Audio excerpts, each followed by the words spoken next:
지금 시간 다 함께 말씀을 살펴보도록 하겠습니다. 스가랴서 5장 1절에서 11절입니다.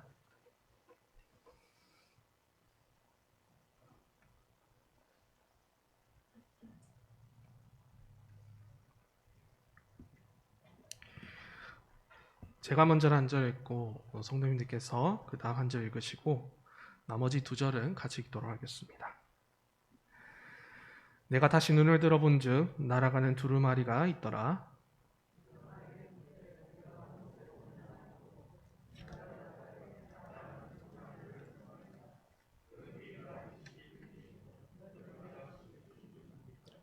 그가 내게 이르되 이는 온 땅 위에 내리는 저주라.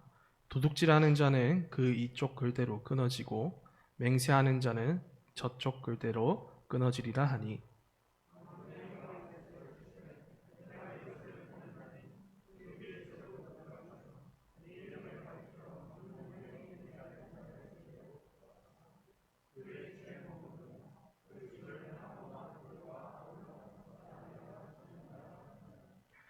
내게 말하던 천사가 나와서 내게 이르되 너는 눈을 들어 나오는 이것이 무엇인가 보라 하기로,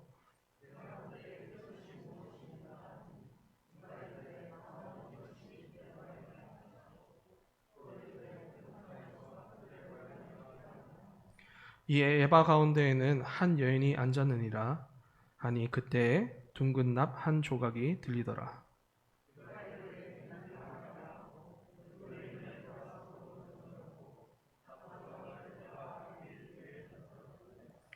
내가 또 눈을 들어본즉 두 여인이 나오는데 학의 날개 같은 날개가 있고 그 날개에 바람이 있더라. 그들이 그 에바를 천지 사이에 들었기로 내가 내게 말하는 천사에게 묻되 그들이 에바를 어디로 옮겨가나이까 하니 그가 내게 이르되 그들이 신할 땅으로 가서 그것을 위하여 집을 지으려 함이니라. 준공되며 그것이 제 처소에 머물게 되리라 하더라. 아멘. 우리는 계속해서 스가랴 선지자 환상을 통해 놀라운 하나님의 은혜를 경험했었습니다. 성부 하나님께서 택하신 거룩한 교회, 그리고 성자 하나님을 통해서 세워지는 교회, 그리고 성령 하나님의 놀라운 능력으로 일어서는 그 교회의 모습을 우리는 확인했었습니다. 보잘것없는 성전이었지만 그 교회를 향한 주님의 약속과 그 주님에 대한 주님께서 설명하신 이러한 설명들은 오늘 이 땅 가운데 살아가는 우리들에게 큰 소망과 그리고 큰 위로를 전해 주었습니다. 그런데 오늘 6번째 그리고 7번째 환상부터는 주님께서 이 교회들에게 특별히 경고의 말씀을 전해 주십니다. 경고의 말씀. 과연 어떤 경고를 전해 주는지 우리 함께 살펴보도록 하겠습니다. 6번째 환상은 스가랴서 특별히 이 5장에는 두 개의 환상이 나타나는데요. 첫 번째 환상의 부분이 5장 1절에서 4절, 그리고 7번째 환상의 부분이 5절에서 11절 부분에 나타납니다. 저희들은 이 6번째 환상을 먼저 볼 텐데요. 이 5장 1절 그리고 4절에 나타난 이 환상은 이 날아가는 두루마리에 대한 모습이 나타납니다. 날아가는 두루마리, 어떻게 날아가는지 제가 이것을 간단히 설명하자면, 이 두루마리에 대한 이 모습이 상세하게 표현되고 있습니다. 2절에서 이 날아가는 두루마리를 스가랴 선지자가 보게 되었는데요. 그 길이가 20규빗이요 너비가 10규빗이니 그것이 이게 하늘을 날아간다라고 이렇게 표현되고 있습니다. 이걸 오늘날 단위로 환산하자면 한 규빗이 이게 팔꿈치 길이를 말하는데 보통 약 50cm를 말합니다. 그러면 20규빗이면 길이가 한 10m 정도 되겠죠. 그리고 너비가 한 5m로 되는 아주 매우 큰 현수막 같이 생긴 그런 두루마리가 저 하늘을 이렇게 날아다니는데, 그 두루마리에 하나님께서 어떤 글을 써놓으셨다라고 합니다. 그리고 그 글자가 쓰인 채로 이 하늘을 날아다니면서 천사는 곧바로 이것이 무엇인지를 3절에서 해석을 하고 있는데요. 3절에서 천사가 스가랴에게 이르되 이렇게 설명합니다. 이는 온 땅 위에 내리는 저주라라고 설명합니다. 온 땅 위에 내리는 저주라. 이것은 무엇일까요? 이것은 특별히 십계명의 계명, 그러니까 하나님의 율법을 어긴 자들에 대한 그 저주가 이 두루마리에 나타난 것을 말합니다. 그것을 이제 밑에 4절에서 그것을 확인할 수 있는데요. 그 뒤에 일어나는 3절의 후반부와 그리고 4절을 통해서 확인하게 되는데요. 먼저 8계명 도둑질 하지 말라, 그리고 제3계명에 따른 거짓 맹세하지 말라라는 이 주의 율법을 어기는 자는 여기서 하나님께서는 이 두루마리에 적힌 글대로 어떻게 되느냐? 끊어진다라고 이렇게 설명되고 있습니다. 끊어진다. 여기서 끊어진다는 말은 히브리어로 아주 말끔히 사라진다는 뜻을 담고 있습니다. 그만큼 율법을 어기고 그로 인한 결과, 다시 말해서 그 율법의 저주가 너무나도 심각하다는 것을 전하고 있는 것이죠. 근데 여기서 끝나지 않고 4절에서는 주의 계명에 대한 그 불순종이 그냥 이렇게 사라지는 것이 아니라 아주 더 큰 결과를 초래한다고 이렇게 설명하고 있습니다. 끊어져 사라져가는 것을 넘어서서 계명을 어긴 자는 4절에서 어떻게 표현되고 있느냐? 도둑의 집에, 그리고 맹세하는 집에 들어가 이 두루마리가 그 집에 들어가서 그 두루마리에 적힌 글대로 그 어긴 자와 그 어긴 자의 그 집까지 모두 파괴시켜 없애버리겠다는 아주 무서운 경고를 하고 있습니다. 여기서는 사르리라라고 표현되어 있는데 이게 파괴하다와 같은 동의어로 쓰기도 합니다. 그만큼 이 두루마리에 적힌 이 글은 율법을 어긴 자들에 대한 하나님의 그 심판의 저주가 적혀 있었고요. 그 심판의 저주 가운데 있는 자는 모두 끊어지고 사라지고 파괴될 것을 하나님께서 경고하고 있는 것이죠.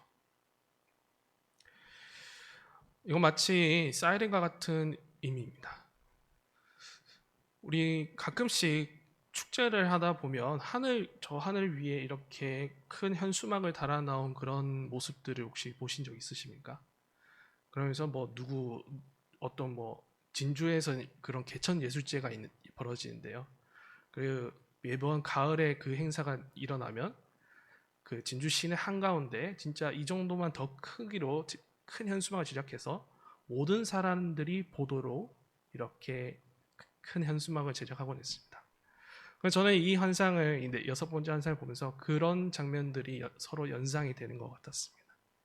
그만큼 모든 이들이 볼 수 있도록 이 하나님께서 말씀하신 이 율법의 저주는 그 누구도 취소할 수 없으며 그 누구도 예외가 아니며 분명히 실행될 것을 하나님께서 경고하고 있다는 것을 확인하게 됩니다.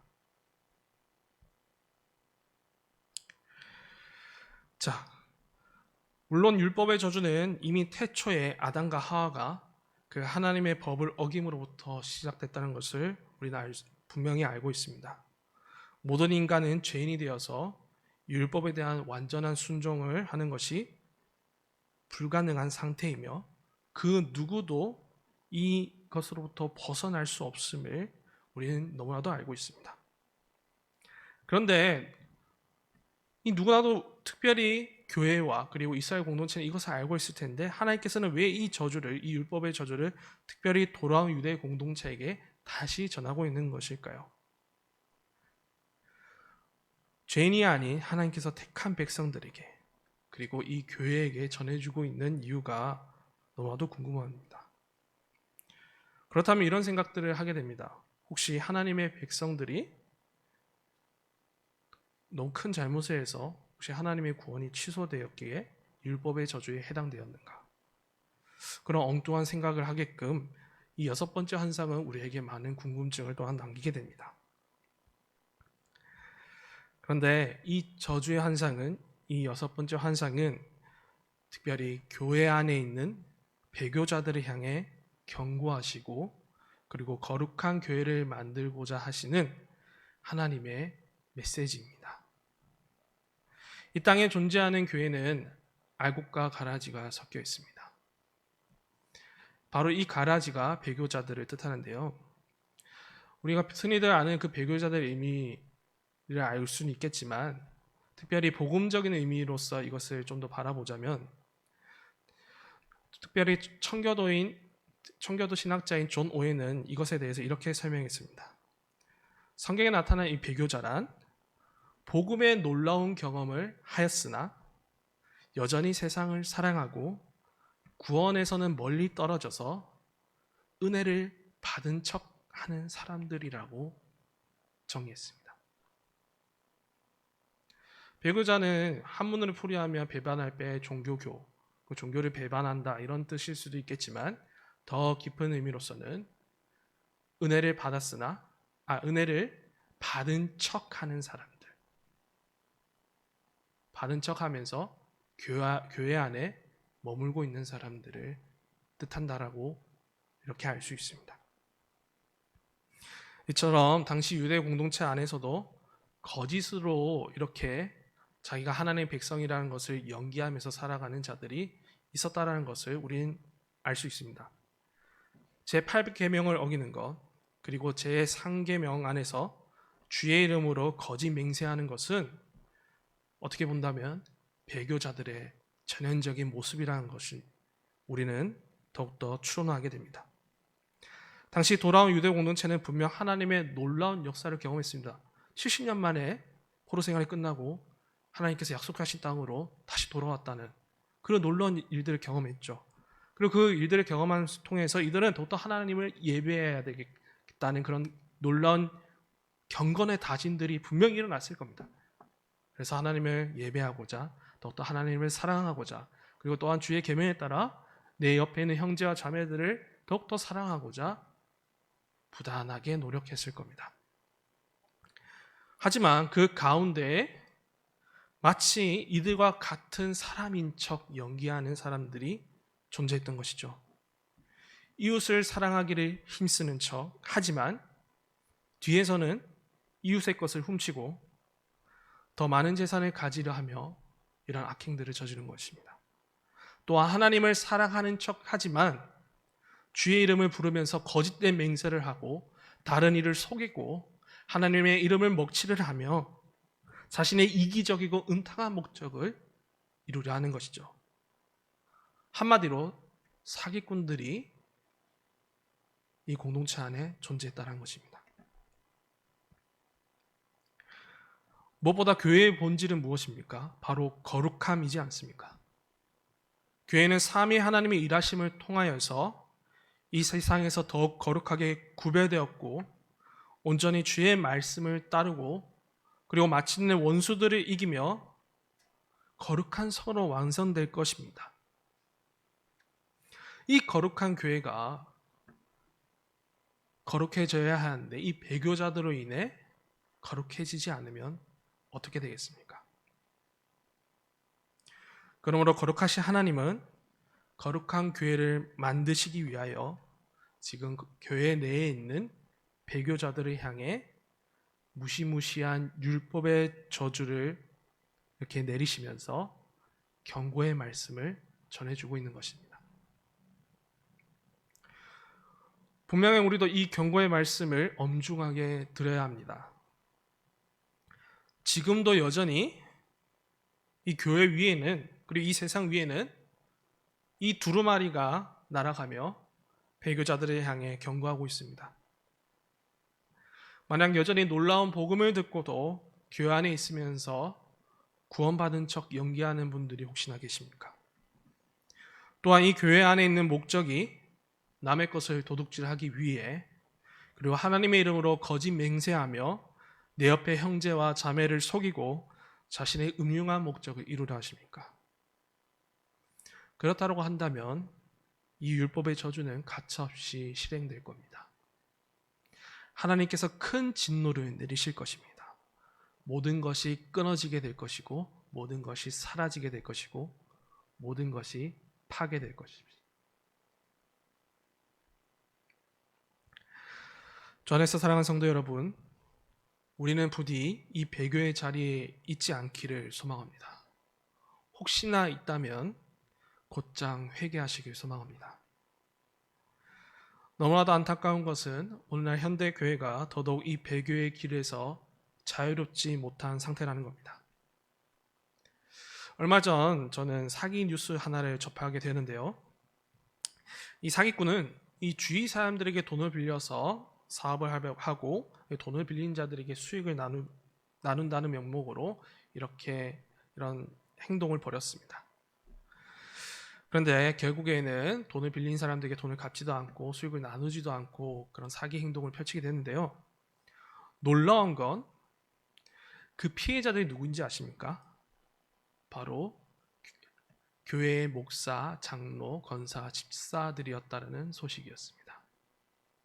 이 사기꾼이 이 교회에 있으면서 신실한 성도인 척 연기를 하면서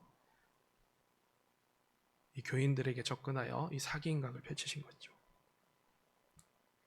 어디 이뿐이겠습니까?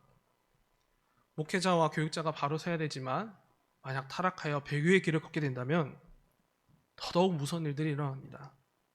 교회를 자신의 성공으로 삼아서 이 성공을 위해 온갖 일들을 자행하며 마치 거룩한 척 은혜를 받은 척 성도들을 속이고 또 성도들을 저 음침한 곳으로 이끌게 합니다.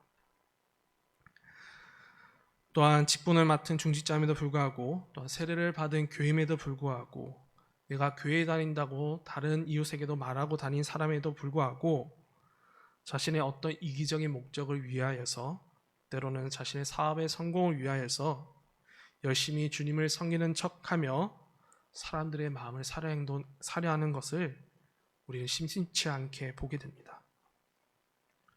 오늘 말씀이 보여준 그 당시나 지금이나 별반 다를 바 없는 모습인 것이죠. 그러므로 주님은 이 환상을 통해 우리에게 경고하십니다. 특별히 배교자들을 향해서요. 나의 거룩한 교회를 더럽히지 마라. 내가 너희들을 다 파괴하고 내 교회를 분명하게 또한 거룩하게 하리라 라고 이렇게 경고하고 계시는 겁니다. 그런데 우리 주님은 이렇게라도 경고하신 것만으로도 너무나도 우리는 무섭고 또한 떨리지만 이 경고가 여기서 그치지는 않습니다. 그 다음 이어진 5절에서 11절은 주님의 이 경고가 더 큰 경고로 이어지며 이 배교자들을 더욱더 하나님께서 심판하신다는 하나님의 진노가 나타납니다. 이 5절에서 11절은 바로 7번째 환상인데요. 바로 에바 속의 한 여인이라고 이렇게 설명되고 있습니다. 여기서 에바라는 것은 이 당시에 곡식의 양을 재는 어떤 수량 바구니를 뜻합니다. 그래서 성경에 보면 보리 한 에바, 이렇게 밀 한 에바 이런 것들이 등장하는데요. 이것들이 수량을 재는 어떤 바구니를 뜻합니다. 근데 그 바구니 안에 7번째 환상은 그 바구니 안에 무엇이 등장하느냐? 한 여인이 그 가운데 안에 앉아 있다라고 묘사합니다. 그리고 그 옆에는 바구니를 덮을 만한 둥근 납이 들려 있다는 것을 설명하고 있습니다. 천사는 스가랴 선지자에게 이 바구니에 앉아 있는 여인이 무엇인지 일단 해석을 해줍니다. 그래서 6절에서는 이렇게 설명을 하고 있는데요. 6절에서 이 바구니 안에 있는 여인의 모습이 무엇이냐고 스가랴 선지자가 묻자 천사는 이것이 온 땅에서 그들의 모양이 이러하니라 라고 설명합니다. 온 땅에서 그들의 모양이라고 설명하죠. 그들의 모양, 온 땅에서 그들의 모양. 그들의 모양은 과연 누구일까요? 누구들일까요? 바로 앞서 등장한 배교자들을 뜻합니다. 지금 이 환상에서 이 여인으로 상징되는 것이 바로 배교자들인데요. 이 배교자들이 이 바구니 안에 놓여 있는 것을 설명하고 있는 것입니다. 그래서 7절에서는 이 바구니 안에 있는 여인을 향해 천사는 또한 악이라고 표현하는데요. 그만큼 배교자들은 하나님이 보시기에 너무나도 악한 존재들이라고 설명하고 있는 것이죠. 그렇다면 하나님께서는 이 악을 어떻게 하실까요? 그 어떻게 하시는지에 대한 부분이 그 다음부터 또한 설명되어 있습니다. 이제 8절에서는 천사는 이 바구니에 이 악인 여인, 이 배교자들을 던져넣고 둥근 납 조각으로 덮습니다.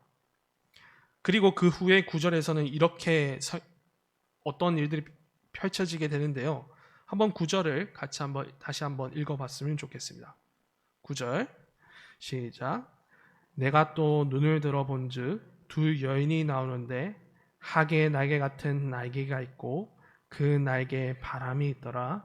그들이 그 에바를 천지 사이에 들었기로. 아멘. 9절에서는 날개에 달린 이 두 여인의 천사가 바람을 불며 나와서 이 바구니를 들어 옮긴다라고 말하고 있습니다. 두 천사의 큰 날개 바람으로 인해 이 바구니는 어디로 옮겨지느냐? 그게 바로 이제 그 다음 절에 나타나는데요. 11절 한번 이게 스가랴 선지자가 이 천사들이 어디로 옮겨간지 물으니까 11절에서는 이렇게 대답합니다. 11절도 다 같이 읽어볼까요? 시작. 그가 내게 이르되 그들이 시날 땅으로 가서 그것을 위하여 집을 지으려 함이니라. 준공되며 그것이 제 처소에 머물게 되리라 하더라. 아멘. 어디로 옮겨지나요? 시날 땅으로 옮겨진다고 합니다. 이 두 천사의 큰 날개 바람으로 인해서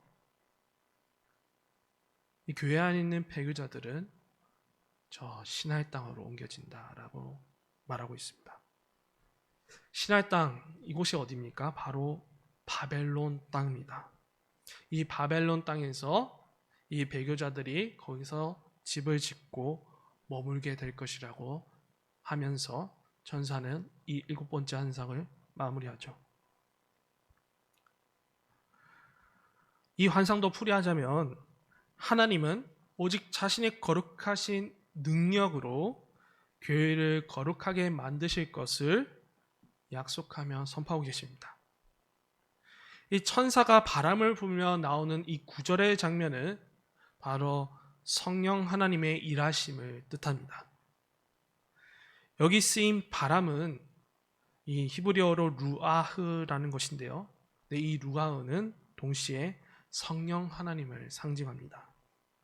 하나님은 자신의 전능하신 능력으로 이 교회의 악인들인 이 배교자들을 시날 땅, 곧 바벨론 땅으로 옮기고 그곳에서 살게 하신다는 거죠. 그런데 이 바벨론 땅, 이 시날 땅이 그들에게 과연 좋은 곳일까요? 절대 좋은 곳이 아닙니다.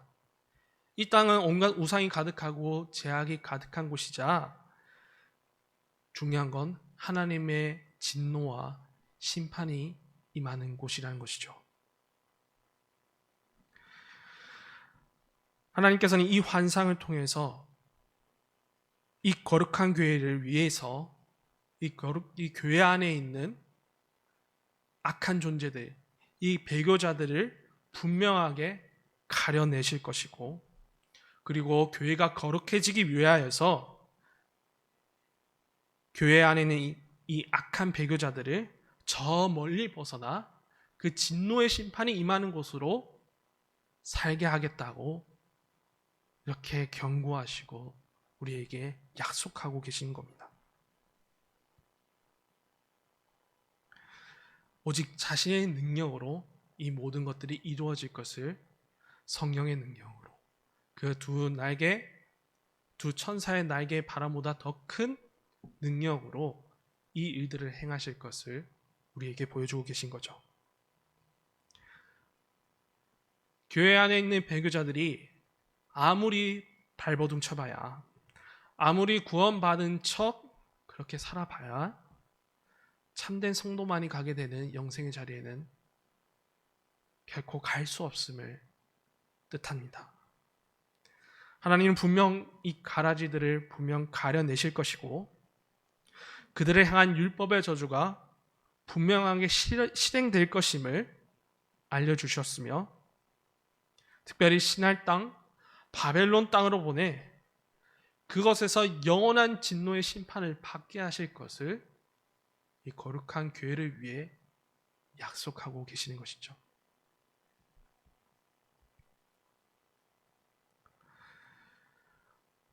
이 무서운 경고 앞에 그렇다면 당시 이 유대 공동체들은 어떻게 해야만 했었을까요?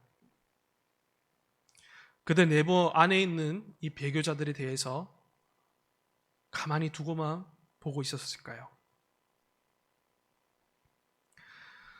나쁜 배교자들에 대해서 심판과 정죄는 무엇보다 주님께 맡겨드려야 합니다. 그러나 거룩한 교회는 거룩해지기 위하여서 말씀에 따라 행해야 됩니다. 만약 성전 공사 가운데 도둑질과 이렇게 거짓 맹세하는 자가 있다면 이 공동체는 분명 이러한 노력들을 했을 겁니다. 지금 나타나진 않지만 이 저주의 말씀을 그들에게 배교자들이 듣게 하며 돌아오기를 힘썼을 것입니다.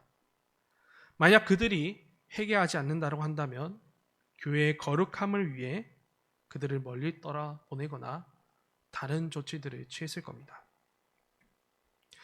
그 예로 한 가지 제가 추론을 해서 생각해 본 것이 있다라며 한다면 성전이 완성되고 난 그 이후에 아주 나중에 에스라를 통해 일어난 그 회개의 역사가 아마 이런 환상을 통해서 일어났던 것인지 아닐까라는 생각을 해보게 됩니다.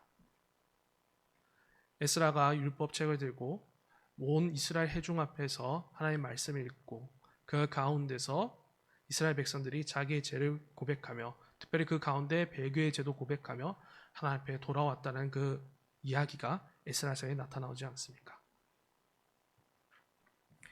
그리고 이것보다 또 이후의 이야기에 또 하나가 더 있는데요. 그것은 이 성경에 기록되지 않는 이야기입니다. 이 외경에 나타난 이야기인데요. 구약의 계시가 끝나고 그리고 신약의 계시가 시작되기 그 가운데 시간 그 중간기 시대에 특별히 이스라엘 공동체 안에 배교하는 자들이 나타나게 되었습니다. 그래서 이스라엘 공동체는 주님께서 말씀을 통해 거룩해지기 위해서 그들은 참 어려운 결정을 하게 됐는데요. 그 배교자 300명을 모두 사형시키는 일들을 하기도 했었습니다. 이처럼 교회는 오로지 성령의 능력으로 거룩해지길 무엇보다도 진리의 약속을 붙잡고 또한 그들에 따르기를 힘써야 되며 또한 배교자들이 이 경고의 말씀을 듣도록 해야 하며 그리고 또한 그렇지 않는다면 또한 거룩한 치리가 있어야 됨을 우리는 확인하게 됩니다. 이처럼 오늘날 현대교회는 어떤지 또한 돌아보게 됩니다. 주님의 경고의 메시지가 무색해진 만큼 오늘날 현대교회는 거룩한 모습이 많이 사라지고 있고 오히려 세속화되고 이 배교자들에 대한 합당한 치리가 신중하게 실행되지 않음을 많이 보게 됩니다. 예를 들어 한 교회 목회자가 성도님들의 헌금을 횡령하기도 하고 또한 폭행을 저지르기도 하고 또한 거짓된 진리를 가르치기도 하고 또한 교회를 세습하는 등 여러 배교의 죄가 드러남에도 불구하고 제대로 된 치리나 제대로 된 회개의 모습이 일어나지 않는 모습을 우리가 두 눈으로 목격하고 있기 때문이죠. 너무나도 안타깝지만 그럼에도 불구하고 우리는 다시 한번 말씀을 붙잡고 의지하며 우리는 거룩해지길 힘써야 됩니다. 옛 초대교회는 거룩함을 지키기 위하여서 정말 그 어려운 상황에서도 참 많은 힘을 썼습니다. 이들은 함께 모일 때마다 특별히 그들은 모일 때마다 거룩한 교제인 이 성찬을 시행했는데요. 그 성찬에 참여하기 전 그리고 이 성찬이 시작되기 전에 이 회중들 앞에서 자신의 죄를 고백하며 회개하는 시간을 가졌습니다. 그만큼 성도의 교제가 중요하고 교회를 거룩하게 하는 것이 중요했기에 그들의 죄를 고백하며 회개하는 시간을 가졌던 것이죠. 그리고 그들 가운데 계속해서 주의 권면과 경고를 알아듣지 못하고 또한 회개하지 못한 배교자들이 있다면 그들을 향해 성찬을 금지하거나 때론 문 밖으로 멀리 보내는, 또한 교회에 다시 들어오지 못하게 하는 일들까지도 하였습니다. 그만큼 초대교회는 배교자들로 인해 거룩함을 잃지 않도록 이렇게 힘을 썼던 것이죠.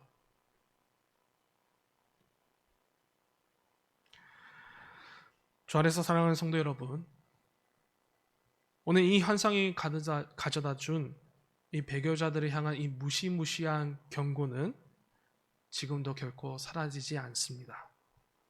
지금도 분명하게 울리고 있고, 그리고 우리한테 들리고 있고, 또한 우리한테 확인되고 있습니다.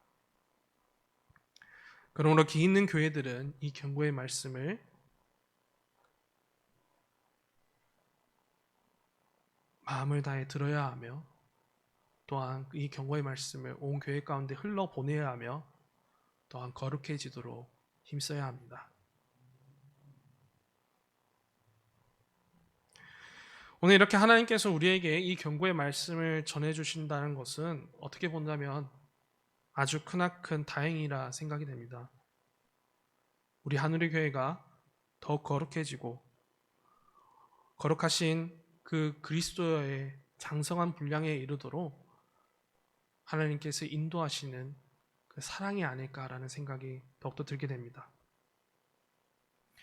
또 하나님께서는 우리가 그냥 구원받은 척 연기하는 그런 배교자의 삶을 사는 것을 원하지 않으십니다. 하나님께서는 그러한 배교의 길을 떠나 우리가 하나님의 거룩한 자녀이자 거룩한 하나님의 백성이자 거룩한 교회로 살아가기를 바라보고 계십니다. 혹여나 우리 가운데 또한 누군가가 지금 배교의 길로 걸어가고 있다면 오늘 우리에게 전해지는 이 주의 경고를 가볍게 무시하지 않으시길 바랍니다. 지금 주님의 경고가 우리 가운데서 나타나지 않는다라고 해서 계속 그 길을 가는 것은 어리석은 일입니다. 주의 약속은 분명하게 이루어질 것입니다. 그러므로 부디 이 경고의 말씀을 듣고 진리의 성령을 힘입어서 더욱 주께로 돌아오기를 소망합니다.